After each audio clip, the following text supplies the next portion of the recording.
firestorm that ravaged Detroit neighborhoods. It happened 1 year ago in September.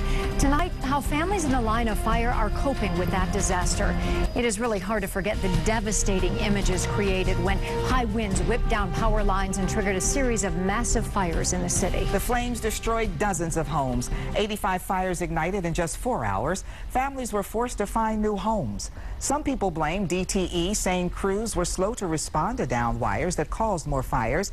But the State Public Service Commission vindicated the power company, saying there was no neglect and DTE made proper improvements. Let's go live now to Detroit's east side, where Action News reporter Michael Rosenfield has been revisiting one of the streets that was in the line of fire. Michael? Joanne, this was one of the hardest hit streets, Robinwood, between Van Dyke and Veach. And now, nearly 1 year later, the impact is still clear. On this side of the street, nearly every single home is either abandoned or boarded up. And on the other side of the street, you can see the debris. A lot of it was cleared out, but few people ever moved back. They just disappeared. They just disappeared. The neighbors left and never came back.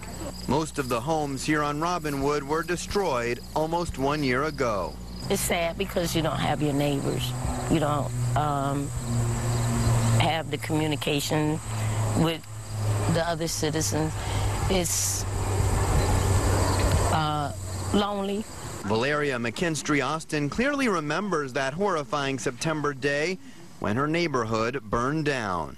I remember the animals crying. Everybody's hollering, "Put it out, put it out." About a quarter of the 85 homes across the city that burned down last September 7th, right here in the Morgan Van Dyke Creek neighborhood.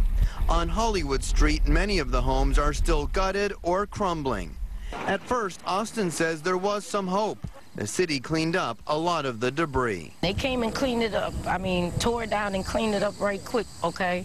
But they haven't come back. Austin says she's called the city, but has given up. The city says that it's the bank's responsibility or private owners. They need to come and take care of their property. The citizens is doing what we can, but it's hard to try to keep this up. Now she and her neighbors tried to board up homes themselves, doing what they can do on their own. But they can't save the entire neighborhood. They need to come back and reboard them or either tear them down. Okay?